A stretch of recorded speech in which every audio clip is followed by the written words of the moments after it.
வெயில் கொளுத்துது. சென்னை மாநகராட்சியில் நாய்க்கடி சம்பவம் இதெல்லாம் வந்து ஒரு சமூக பிரச்சனையா மக்கள் மத்தியில் ஒரு அச்சம் ஏற்படக்கூடிய சூழலாக மாறுது. பொதுமக்களும் வந்து அந்தந்த பகுதிகளில் வந்து அதுக்கு உணவு வழங்குறாங்க சில பேர்.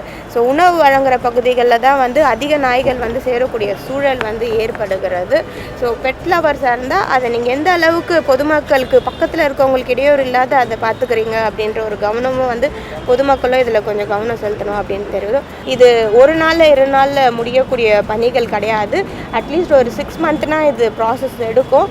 ஸோ அந்த பணியில் ஈடுபட்டு வரும். அடுத்து ஒரு 6 மாதத்துக்குள்ளே அதோட கருத்தடை வந்து கண்ட்ரோல் பண்ணோம்னா இந்த குட்டி போடுறது வந்து கண்ட்ரோல் ஆகும். சாலையில் இருக்கக்கூடிய நாய்களும் வந்து கண்ட்ரோல் ஆகும். சென்னை மாநகராட்சியில் தான் சமீப காலத்தில் தான் நம்ம வந்து கணக்கீடு எடுத்தோம். கிட்டத்தட்ட 1,80,000 தெருவில் இருக்கக்கூடிய தெருநாய்க்கள் இருக்கிறதா வந்து கண்டறியப்பட்டிருக்கிறது. மாநகராட்சி சார்பாக வந்து இந்த ஒவ்வொரு பகுதியாக மண்டல வாரியாக வந்து இந்த தெருநாய்க்களுக்கு வந்து ரேபிஸ் வேக்சினேஷன் வந்து மாநகராட்சி சார்பாகவே வந்து பூட்டப்பட்டு அது நல்ல நடைமுறையில் 60% மேலாக அந்த திட்டம் வந்து நிறைவேறப்பட்டிருக்கிறது. இன்றும் அந்த தொடர்ச்சியாக அந்த பணிகள் வந்து மாநகராட்சி சார்பாக நடைபெற்று வருகிறது. இது மட்டும் இல்லாத கடந்த மாதத்தில் தான் வந்து மாநகராட்சி சார்பாக சாலையில் இருக்கக்கூடிய ஒவ்வொரு நாய்களுக்குமே வந்து சிப் பொருத்தப்படும் அப்படின்றத தெரிவித்திருந்தோம். அந்த சிப்பு மூலயமா அந்த நாய்கள் வந்து வேக்சின் போட்டிருக்கா இல்லை வந்து அதுக்கு ஏதாவது நோய் இருக்கா இல்லை அது வந்து வெறி இருக்கா அப்படின்றத வந்து கண்டறியும் வகையில் வந்து இந்த சிப் பொருத்தப்பட்டு அந்த பணிகளும் வந்து மாநகராட்சி சார்பாக நடைபெற்று வருகிறது. கருத்தடை மையம் வந்து மாநகராட்சி சார்பாக கட்டமைப்பு பணிகள் வந்து நடைபெற்றிருக்கிறது.